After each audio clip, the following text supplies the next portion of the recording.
reforms that New South Wales Government will be embarking on. We all know that domestic violence is a scourge that leaves no section of society unturned.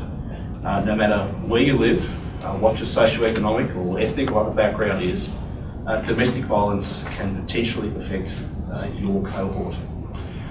We are a government that is committed to fighting domestic violence right throughout New South Wales.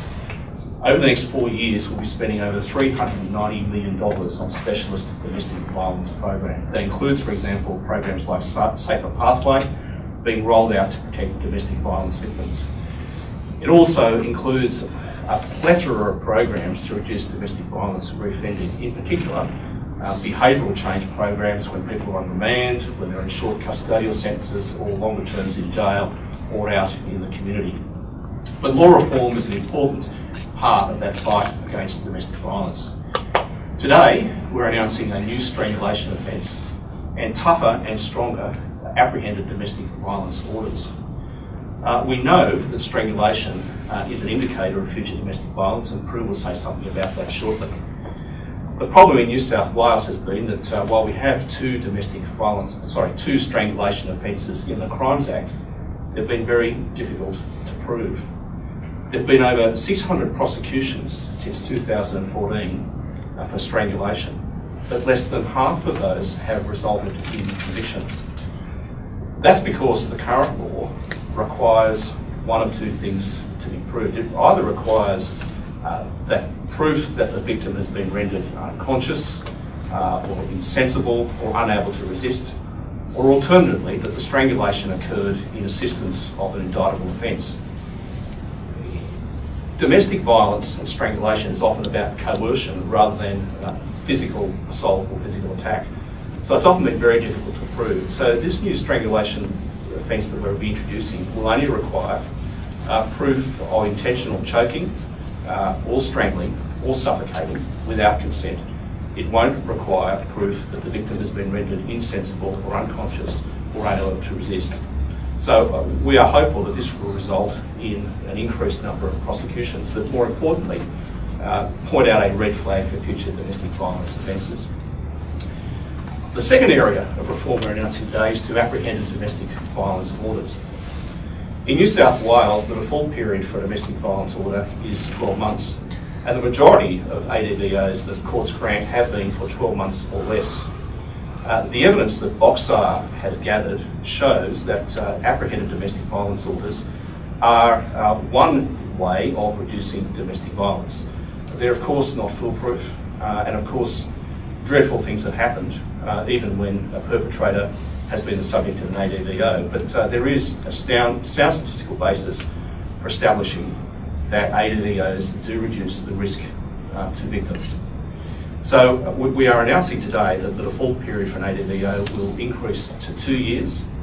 The typical minimum period will be 2 years, and the legislation will give guidance to victims and police to apply for longer ADVOs where circumstances justify it.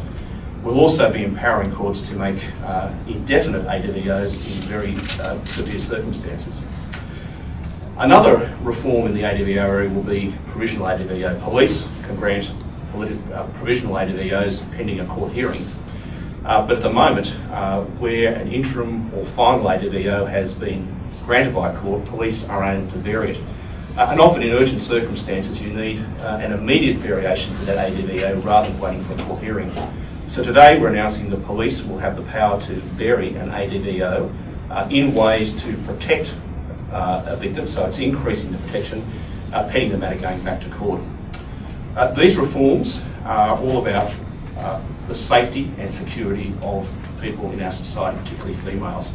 There is nothing more important that a government can do than keeping its citizens safe.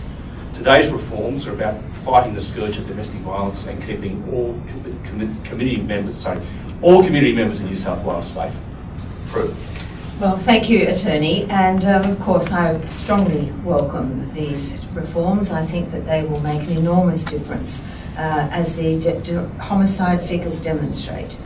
Strangulation is a factor in